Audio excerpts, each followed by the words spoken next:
తాకట్టులో ఉన్న బంగారానికి తక్షణ విముక్తి. ఈ రోజు మార్కెట్ రేట్ క్యాష్ మీ చేతిలో. శివ గోల్డ్ కంపెనీ, మీ నమ్మకానికి మా హామీ.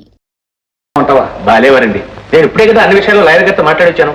ఆ అప్పీల్ కూడా టైప్ తీసుకొచ్చాను. ఒక సంతకం బారేండి.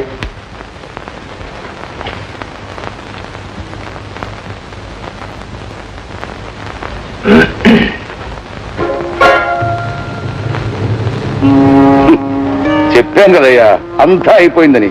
ఆఖరికి పెన్లో సిరా కూడా అయిపోయింది. అది మా చలపతి పెన్ అండి. పొద్దునే పొయ్యి మర్చిపోయినాడు సిరా. పోయావు. అరే, నా పెన్ను కూడా మర్చిపోయానండి. మీ పెన్ను కొంచెం తెప్పించండి.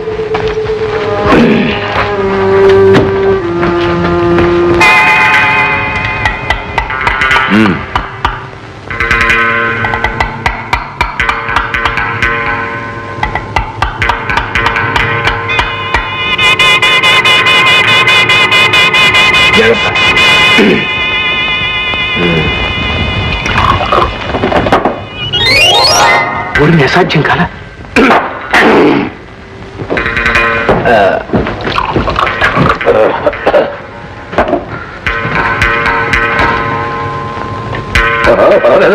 ఇంకా ఇందులో కాస్త ప్రాణం ఉంది. మరి ఈ దెబ్బతో మన సమస్యలన్నీ తీరిపోయాయి అనుకోండి. మరి నేను వెళ్ళరానా? అదేమిటయ్యా, అది తెలిసేసి వెళ్ళు. ఓ చలపతి, నువ్వు కూడా కాస్త. రామరామా, నాకు ఆ వాసనే సరిపడదండి.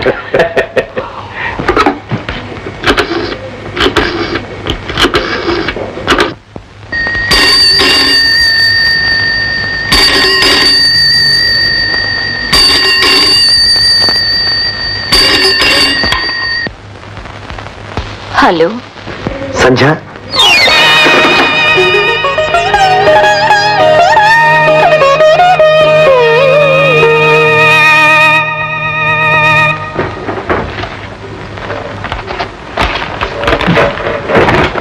బావా నీకే.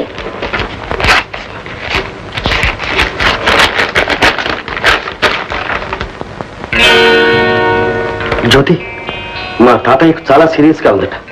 నేను వెంటనే ఊరికి వెళ్ళాలి.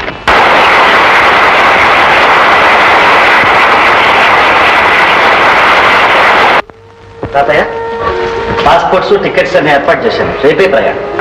మా ఈ వయస్సులో నాకు ఈ వ్యాధి నయమవుతుందంటావా బాబు? అదేమిట, తప్పకుండా నయమవుతుంది. ఎందుకు బాబు ఈ విదేశ ప్రయాణాలు, అనవసర ఖర్చు? అలా అరకు తాతయ్య, నీకంటే నీతో ఒక ముఖ్యమైన విషయం మాట్లాడాలి బాబు. నా పెళ్లి విషయమేగా? అవును బాబు, నీ పెళ్లి కళ్ళ చూస్తానో లేదు, నీ చేత సరైన అనిపించుకుంటే నాకు తృప్తి, మనశ్శాంతి బాబు. తాతయ్య, నేను అసలు పెళ్ళే చేసుకోను. జ్యోతిని చేసుకోవడం నీకు ఇష్టం లేదా బాబు? అది కాదు తాతయ్య. జ్యోతికి ఏం తక్కువ చెప్పు. చదువుకుంది, అన్ని విధాలా నీకు తగింది. పైగా జ్యోతిని మన ఇంటి కోడల్ని చేసుకోవాలని నేను ఎప్పటి నుంచో అనుకుంటున్నాను బాబు. ఈ వ్యాధి ఇలా ముంచుకు రాకపోతే ఈ ఏడు పెళ్లి కూడా చేద్దామనుకున్నాను. నన్ను క్షమించు తాతయ్య. మాధవ్, నీ మనస్సులో ఏముందో చెప్పు బాబు. ఎవరినైనా ప్రేమించావా? పెళ్లి చేసుకుంటానని మాటిచ్చావా? ఇప్పుడు నన్నేమీ అడగొద్దు తాతయ్య. మాధవ్, నా వ్యాధి కంటే ఈ బాధే నన్ను మింగేస్తుంది. చెప్పు బాబు, నిజం చెప్పు. తాతయ్య, నా వల్ల ఒక అమ్మాయికి అన్యాయం జరిగింది. ఎవరు? ఎవరు అమ్మాయి? చెప్పు బాబు, ఎవరు అమ్మాయి? ఎవరైతే నేను పెళ్లి చేసుకుంటే ఆ అమ్మాయినే చేసుకుంటా.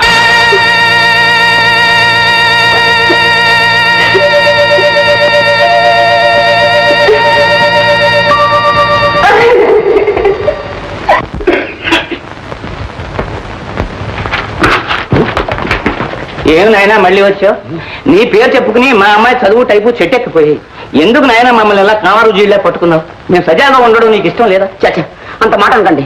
మంచి మనిషికి ఓ మాట, మంచి కుక్కకు చెప్పు దెబ్బ. ఓ మాట చెప్పారుగా, మళ్ళీ నేను ఎందుకు వస్తాను చెప్పారు? ఎందుకు వచ్చావని నేను ఎందుకు రాలేదండి. చిట్టిబాబు కోసం వచ్చాను. ఏ కొత్త సినిమా ఏమన్నా రిలీజ్ అయ్యింది? సెక్స్ బాంబ్ అని కొత్త సినిమా రిలీజ్ అయిందండి. మీలాంటి వాళ్ళకి భలే ఉత్సాహంగా ఉంటుందండి. వస్తారా? నాకెందుకు లే నాయన, నువ్వు ఉన్నవాడివి, నీ ఇష్టం వచ్చినట్టు తిరుగు. మా వాడు చదువుకుని 4 రాళ్ళు సంపాదిస్తేనే కానీ మా కుటుంబం గడవదు. ఎందుకు నాయన వాళ్ళు అలా పాడు చేస్తావు? నాలంటే అంత మాట అనకండి. ఏమండి బజార్ అంటున్నారు ఇంకా ఇక్కడే కూర్చున్నారా? ఇదిగో వెళ్తుంటే ఈ పెద్ద మనిషి వచ్చాడు, మాట్లాడుతున్నాను. బాధ్యా? అవునండి నేనే. మరి మీరు తొందరగా వెళ్ళండి, పోయి మీరు గిన్నె మాడిపోతుంది, వెళ్ళండి. నువ్వు కూర్చో బాబు, కాఫీ తీసుకొస్తాను. అలాగే.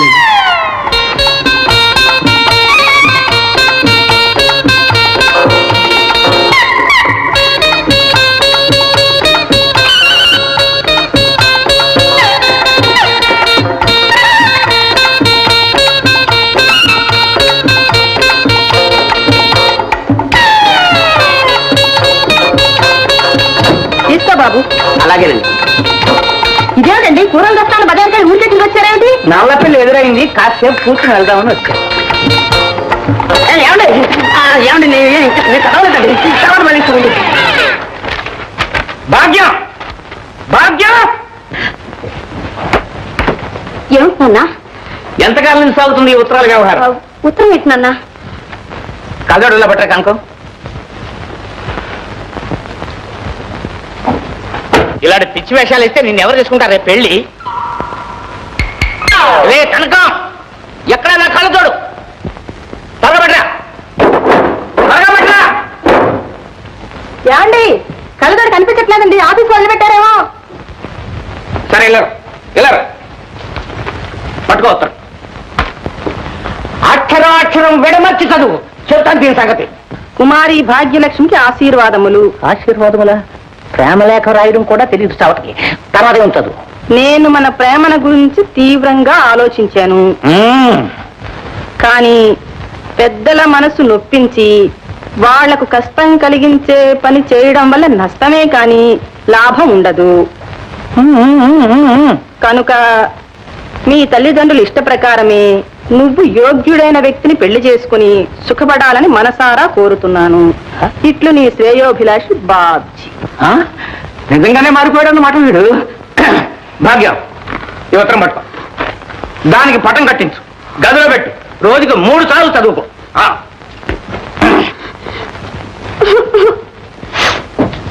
ఎందుకే ఏడుస్తావు? చదువుకో. ఇంకా ఎందుకు? నువ్వే చదివి వినిపించావుగా, ఇక మీ ఇష్టం వచ్చిన పెళ్లి చేసి నా మెడకు ఊరితాడు బిగించండి. పిచ్చి తల్లి, నీ మనసు ఆ మాత్రం నాకు తెలియదు. నిజం తెలిస్తే మీ నాన్న చంపేస్తారని నోటుకొచ్చిందల్లా చదివాను. అతను రాసింది వేర్లే. అమ్మా! వాట్? మా సంధ్య గర్భవతి? ఇంపాసిబుల్.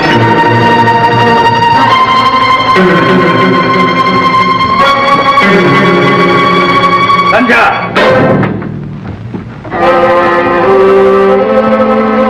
డాక్టర్ చెప్పింది నిజమేనా? మీరిద్దరు డాక్టర్కి వెళ్ళిచ్చారా? ఏం మాట్లాడే?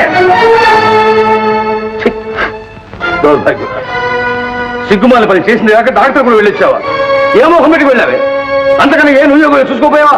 ఇంత విషయం దానికి సావపోయావా? అన్నయ్య, ఏమిటా మాట? మాటలు కావమ్మా, మంటలు, కడుపులో రగులుతున్న మంటలు. ఏదో పొరపాటు జరిగిందన్నయ్య. పొరపాటు కాదమ్మా, జరగవలసిందే జరిగింది. ఆడపిల్లని అదుపాజ్ఞం లేకుండా పెంచాను కాదు, అందుకు భగవంతుడు తగిన శిక్ష విధించి దానికి ఎంతో గొప్పగా పెళ్లి చేయాలని, అది పిల్ల పాపలతో కలకల్లాంటుంటే చూసి ఆనందించాలని ఎంతో ఆశపడ్డానమ్మా. పోయింది, అంతా సర్వనాశనం అయిపోయింది. సంధ్య, ఎవడు నీ జీవితాన్ని, నా ఆశల్ని నాశనం చేసిన వాడు ఎవడు? వాడు చెప్పు. వద్దు డాడీ, నన్నేమీ అడగొద్దు. చెప్పు. ఏమిటి ఆవేశం? అసలే అది కుమిలిపోతూ ఉంటే చేసుకుంటావా? నేను కనుక చేస్తున్నానమ్మా, వాళ్ళమ్మే అయితే నరికి పోగులు పోసేది. నీకు తెలియదు అన్నయ్య, తల్లి ప్రేమ నీకు తెలీదు. వాళ్ళ అమ్మాయి అయితే కడుపులో దాచుకునేది, కన్నీళ్లు తుడిచేది, దాని మనసు తెలుసుకుని ఏదో దారి చేసేది. అన్నయ్య, నా మాట విను. ఆవేశంలో ఏం చేసినా ఆడపిల్ల బ్రతికే అల్లరి పాలవుతుంది అన్నయ్య. ఇంకా అయ్యేదే ఉందమ్మా, అయిపోయింది, అంతా అయిపోయింది. ఇక మిగిలింది ఒక్కటి. కన్న తండ్రిని కనుక చేతులారా దాన్ని చంపలేదు, గౌరవంగా బ్రతికినవాడిని కనుక ఈ అప్రతిష్ట భరిస్తూ నేను బ్రతకలేదు, అంతే.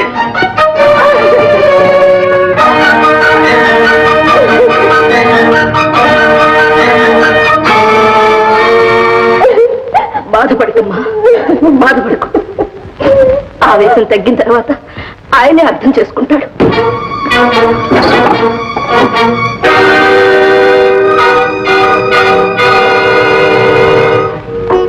లక్ష్మి, లక్ష్మి, చూసావా అమ్మాయి బతుకు ఏమైపోతుందో చూసావా?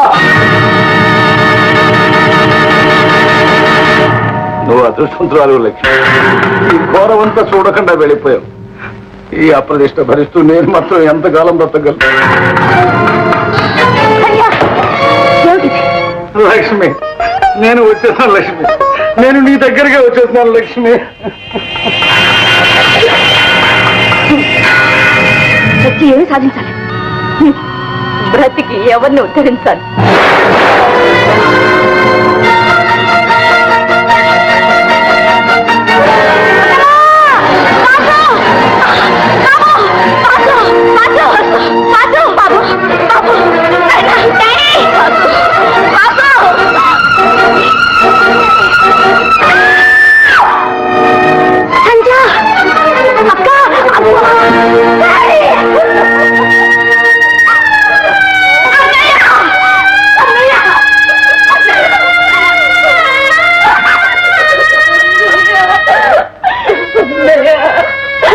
అన్నంత పని చేసావా?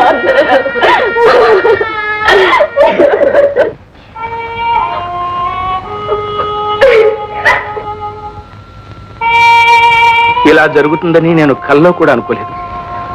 ఏవో అప్పులు, ఇన్కమ్ ట్యాక్స్ బెడదలు ఉన్నాయనుకోండి, కానీ వాటి కోసం ఇలా చేస్తారని నేను ఎన్నడూ ఊహించలేదు. ఆయనకి బాధలు తప్పించుకుని వెళ్ళిపోయారు. కానీ ఇటు చూస్తే పెళ్లిడికి వచ్చిన పిల్ల, ఇటు చూస్తే ఆ పసివాడు. వీళ్ళని చూస్తుంటే నా గుండెలు తరుక్కుపోతున్నాయండి. అమ్మా, నీకెవరి మీద అనుమానం ఉందా? లేదు బాబు, లేదు.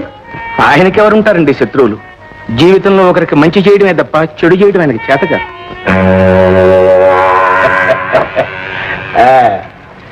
కోటిగా నీకు కండబలమే ఉందనుకున్నాను. వేతవా బుద్ధి బలం కూడా బాగా ఉందిరా. పచ్చి కూనేని ఫక్తు ఆత్మహత్యలాగా ఎంత తెలివిగా మార్చేశారా? ఇది నా కండకయ్యా, మరి బుద్ధికో ఊరి నీ తెలివి మండ. సరే ఇదిగో, ఇక నీకేమి ఢోకలేదురా. ఎక్కడికి వెళ్ళినా బ్రతికిపోతావు. అవ్వా అక్క, నేను ఇంకెప్పుడైనా లేచి నడుస్తానా? నడుస్తావు బాబు, నడుస్తావు. ఊరుకో బాబు, డాక్టర్ గారు తగ్గిపోతుందని చెప్పారుగా. సంధ్య, రేపు మాపో ఇల్లు కూడా అప్పులు వాళ్ళకి అప్పు చెప్పాలట. పోనీ అత్తయ్య, ఈ ఇల్లుండి ఎవరిని ఉద్ధరిస్తుంది? అన్నీ పోగొట్టుకుని ఈ ఇంట్లో మాత్రం ఎలా ఉండగలం? అవ్వా సంధ్య, అహోబలరావు గారు వాళ్ళ ఇంటికి వచ్చి ఉండమని బలవంతం చేస్తున్నారు. ఎందుకు అత్తయ్య? నా బ్రతికి ఇంకా బజారు పాలు కావడానిక? ఈ స్థితిలో అయిన వాళ్ళ ఇంట్లో ఉండడం కన్నా. అది నిజమే, కానీ ఎవ్వరికీ తెలియని చోట ఎక్కడో తలదాచుకుందాం. అది వాసు కోసం, లేకుంటే నేను బ్రతకాల్సిన అవసరమే లేదు. ఏంటా మాట? చూడు, ఇలా చూడు. నువ్వు ఇక్కడ ఉంటే ఇలాగే కుమిలిపోతుంటా. నా మాట విని మా ఇంటికి రా. నీకక్కడ మనశ్శాంతిగా ఉంటుంది.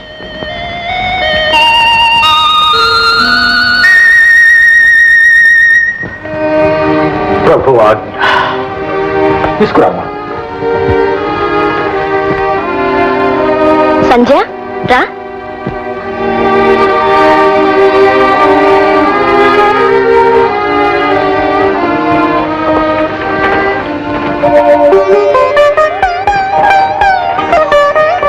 గదిలోకి తీసుకెళ్ళమ్మా.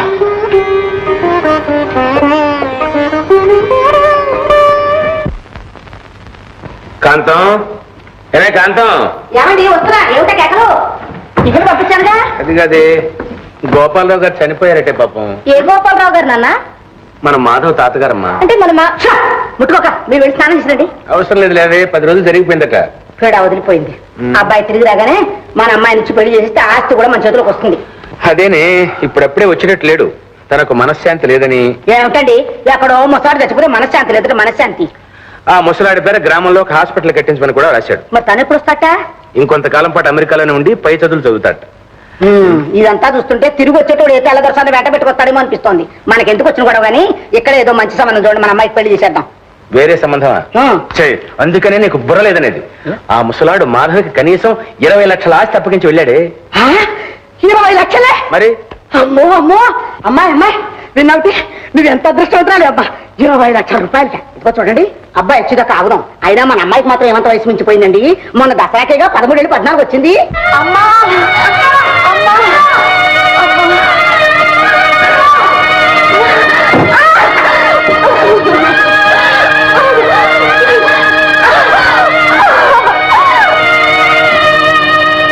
ఫాదర్, ఒక్కసారి ఇలా రండి. ఏమిటమ్మా, ఎందుకు భయపడుతున్నావు? భయం కాదండి, అమ్మాయి బ్రతికినంత కాలం ఆ బిడ్డను చూసుకుంటూ కుమిలిపోవాలి. ఏ ముచ్చట తీరని వయసులోని అన్ని ముచ్చట్లు తీరిపోయింది అలా బ్రతకాలి. అమ్మాయికి ఇంకా భవిష్యత్తు అంటూ ఉండదు. మీరే ఏదైనా దారి చూపించి ఈ ఆపద నుంచి కాపాడాలి. అర్థమైందమ్మా, అర్థమైంది. ఆ ప్రభువే కాపాడగలడు.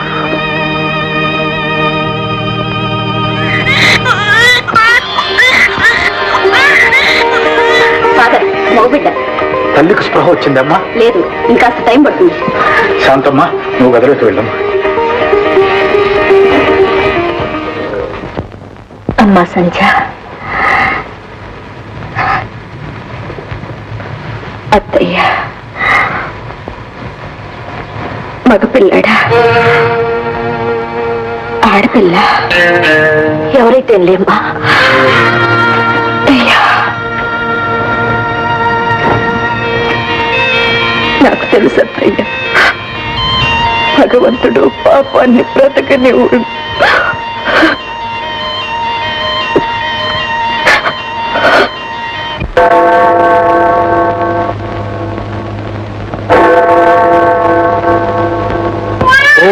Mother divine, bless the child with longevity, health and prosperity.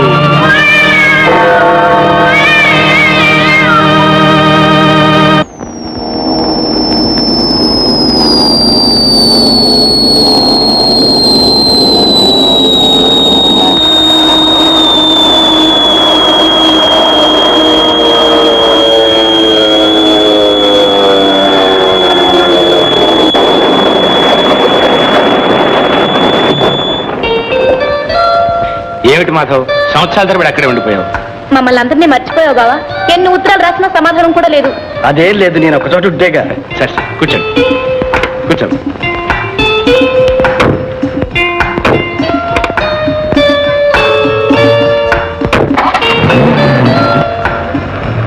ఏమిటి కదా? ఏముంది నాయన, విదేశాల్లో ఏం తిన్నావో ఏమిటో రుచా పచ్చా. అమ్మాయి బావకి నీ చేత్తో చేసిన లడ్డూలు పెట్టమ్మా, లడ్డూలు చేసి పెట్టడం ఒకటే గొడవ. మాట్లాడమే బావని అని చెప్పు, బావని కలరించింది. తీరా బావని చూస్తే దావ గారిపోతుంది. వడ్డింతమ్మా, ఏం పడ్డనే? ఏమిటి ఏమిటి నాయన నువ్వు? మీ తాతయ్య ఎప్పుడు పట్టణం వచ్చినా కాంతం నీ చేత్తో చేసిన లడ్డూలు పెట్టు దగ్గర ఉండి చేయించుకుని తిని మరీ వెళ్ళేవాడు. ఏమిటో వెళ్ళిపోయాడు. పాప ఏ లోకానున్నాడు. బాబు ఏమిటే పిచ్చిదానా, ఆయనకే అదృష్టవంతుడు. రత్నం లాంటి మనవాడు దగ్గరుండి ఆఖరి క్షణం వరకు సేవ చేశాడు. ఆ మహానుభావుడు అబ్బాయి చేతుల మీద హాయిగా వెళ్ళిపోయాడు. చూడు మాధవ్, తాతగారి ఆత్మశాంతి కోసం నువ్వు చేయగలిగినవన్నీ చేశావు. కానీ ఆయన కోరికల్లో ఒక్కటి మాత్రం మిగిలిపోయింది బాబు. ఏమిటండి అది? ఏముంది అయినా మీ పెళ్లి చూసావా? పెళ్లి అంటే ఎలా సిగ్గుపడుతుందో. అత్తయ్య, నాకు ఇప్పట్లో పెళ్లి చేసుకోవాలని లేదు. నా మనసు అంత బాగోలేదు. అలా అంటావు నాయనా? పాపం మీ తాతయ్య. అత్తయ్య, ఇక ఆ విషయం ప్రస్తావించుకో. ఏమే వదిలేసి, అసలే అబ్బాయి మనసు బాగలేదంటే ఊరికే వేధిస్తావు. ఊరుకో మావయ్య. మన హాస్పిటల్ పరిస్థితి, మందులు లేవట, ఆఖరికి జీతాలు కూడా ఇవ్వడం లేదట. ఎవరన్నారు? డాక్టరే ఉత్తరం రాశాడు. రాశాడు, నేను అనుకుంటూనే ఉన్నా బాబు. వాడు పరమ త్రాష్టుడు, శాంపుల్ మందులు కూడా అమ్ముకునే రకం. అయినా ఒకసారి వెళ్ళి చెక్ చేసి వస్తానుండు. మీరెందుకులేండి, నేనే వెళ్తాను. హాస్పిటల్ కూడా చూసినట్టుంటుంది. సరే అలాగే, ముందు టిఫిన్ కానీ.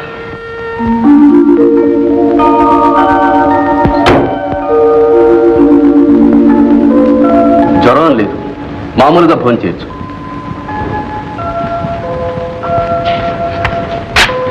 ఈ మందు 2 రోజులు వాడండి, తగ్గిపోతుంది. Good morning doctor. Good morning. Vasu, Madhav గారా? ఇక్కడున్నావే? నాన్నగారు చచ్చిపోయారు. మా ఆస్తంతా పోతే అత్తమ్మ ఈ ఊరు తీసుకొచ్చింది. అబ్బా, ఏమిటి వాసు? బాబు, వెన్నెముక మీద గట్టి దెబ్బ తగిలింది. అలాగా? అవునండి, నేను కదలలేను, మెదలేను. ఎప్పుడు మంచం మీద పడి ఉండాల్సింది. ఒక్కొక్కప్పుడు వాసు, చచ్చిపోవాలనిపిస్తుంది. ఏమిటా మాటలు? డాక్టర్, ఇక్కడ వీల్ చైర్ ఉందా? ఉందండి, తెప్పించండి. బాయ్, ఆ వీల్ చైర్ తీసుకురా. ఈ చైర్లో కూర్చోబెట్టి పంపించండి. అలాగే.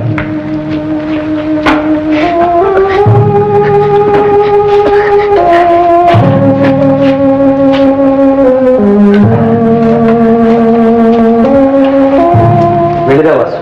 మీరు మా ఇంటికి రారండి? తప్పకుండా వస్తాను వాసు. వెళ్ళి.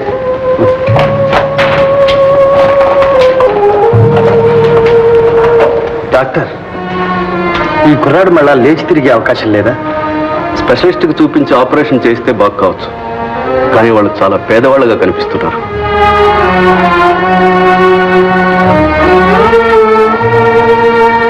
భలే భలే బాగుందమ్మా. చూడత్తమ్మా, చూడు, నేను నిజంగా నడుస్తున్నట్టే ఉందత్తమ్మా. వాసు, ఇదిగో నీకు ట్రాన్సిస్టర్ ఇచ్చాను. మీరెంత మంచివారండి. లేకపోతే ఇవన్నీ నాకు ఎవరు ఇస్తారు, ఎందుకు ఇస్తారు? దాందే ఉందిలే వాసు, నీకు కాలక్షేపంగా ఉంటుందని తెచ్చాను. ఏమండి, సంచి ఎక్కడ? పక్కనే తోటలో ఉంది బాబు. వస్తాను. వస్తా వాసు.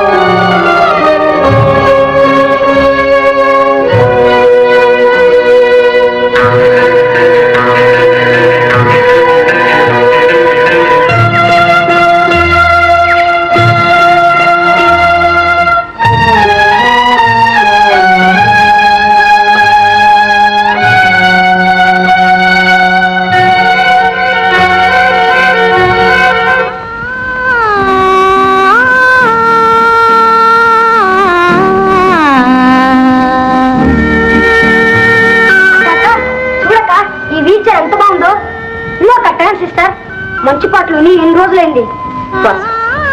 ఎక్కడ ఇవన్నీ? మాధవ్ గారు ఇచ్చారక్క. వాసు, ఇవన్నీ తిరిగి పంపించాయి. ఏమక్క? ఎందుకు? అదంతా నీకు అనవసరం. ముందు చెప్పినట్టు చెయ్యి. నేను ఇవ్వను. ఏమన్నా? ఇవ్వను. ఇవ్వవు? ఎందుకు ఇవ్వాలంటే? ఎందుక? ఆయన ఎవరు, మనం ఎవరు? ఆయన దగ్గర మనం ఎందుకు తీసుకోవాలి? లేకుంటే లేనట్టు పడి ఉంటాం. అంతేకాని ఊళ్ళో వాళ్ళందరి దగ్గర ఆ చేయి చాచి తీసుకునేంత కర్మ ఏం పట్టింది? నేనేం చేయి చాచి అడగలేదు. ఆయన జాలి పడి ఇచ్చారు. జాలి? నీ మీద అమాంతంగా పుట్టుకొచ్చిందేం జాలి? ఇప్పుడంతా అలాగే ఉంటుంది. రాను రాను బయటపడుతుంది దుర్బుద్ధి. మాధవ్ గారు అలాంటి వారు కాదు. ఆయన చాలా మంచివారు. నీకందరూ మంచివాళ్ళే. నీకందరూ చెడ్డవాళ్ళే. ఈ దృష్టిలో ఎవరికి జాలి దయ అంటుందో. అసలు నీకుంటేగా. ఏమిటిది? అవిటి వాడిని జాలిపడి మాధవ్ గారిస్తే వాడు తీసుకోవడం తప్ప? కాలు కదపలేక రాత్రి పగలు ఆ కుక్కి మంచం మీద పడి ఏడుస్తున్నాడే. కనీసం మాట్లాడడానికి తోడైనా లేరని బాధపడుతున్నాడే. వాడు ఎంత నరక యాతన అనుభవిస్తున్నాడో ఆలోచించావా? ఆలోచించే ఆ తోటకు నా రక్తం ధారపోస్తున్నాను. ఎండనక వాననక మగవాడి కన్నా హీనంగా చాకరీ చేస్తున్నాను. అందులో 4 రాళ్ళు మిగిలితే వీడికి కావలసినవి కొనిపెట్టాలని, మంచి వైద్యం చేయించాలనేగా. వీడి కోసం నేను ఇన్ని అవస్థలు పడుతుంటే వీడికి నా మాట అంటేనే లెక్క లేకుండా పోయింది. నన్ను క్షమించక్క. ఇంకెప్పుడు ఎవరి దగ్గర ఏమి తీసుకోను. తిప్పి పంపించాక ఊరుకోక.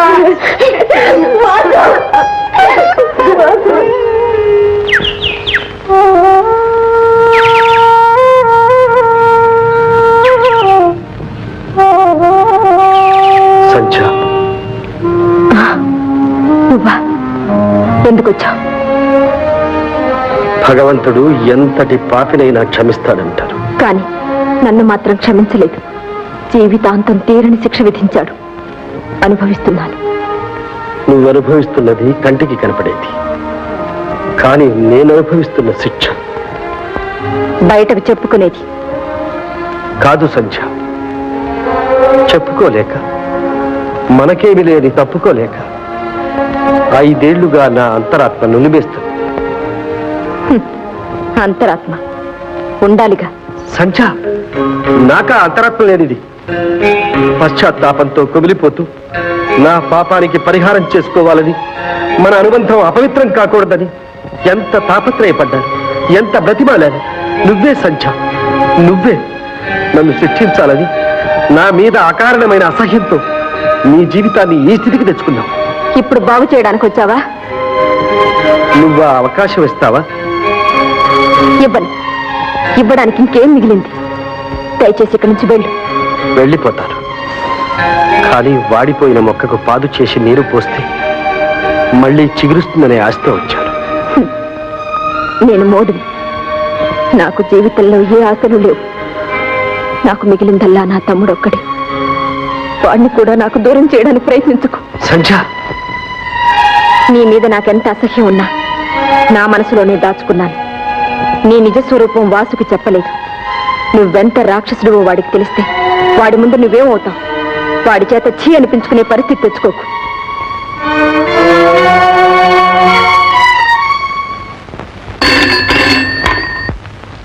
హలో, బాబుజీ గారు ఉన్నారండి? నీ పేరు? అబ్బాయి గారితో ఏం పని? నాన్న, నా పేరు జానకి. అబ్బాయి గారు, అబ్బాయి గారు. భాగ్యం నీకేం పోయే కాలమే. పేరు మరిస్తే గొంతు కనిపెట్టలేను అనుకుంటున్నావా? Hello, Babuji speaking. నేను భాగ్యాన్ని డియర్. మా సైంధవుడు ఉన్నాడు అక్కడ. ఓహో, మీ నాన్న అలా లోపలికి వెళ్ళాడులే. అబ్బా, రక్షించాడు. ఇల్లు కదిలితే చాలు చంపేస్తానని కాపలా కాస్తున్నాడు బుల్డాగ్ లాగా. నేను ఈ జైల్లో ఉండలేను, నన్ను తప్పించుడాలి. హాసిని దుంపదేగా, ఆడ కూతురికి ఎంత సాహసం.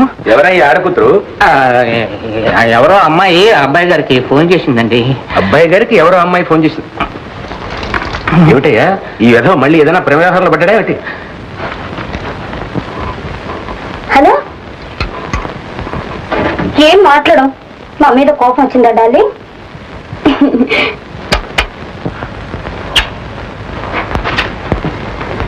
బాబ్జీ డియర్, మీ నాన్న నిన్ను వేలం వేసి 1,00,000 సంపాదించాలనుకుంటున్నాడు. నువ్వు కాస్త ధైర్యం చేయి, నేను రెడీ. మన ఇద్దరం ఎక్కడికైనా పారిపోయి రిజిస్టర్ మ్యారేజ్ చేసుకుందాం. ఆ థాస్ట్ రోగం కుదురుతుంది.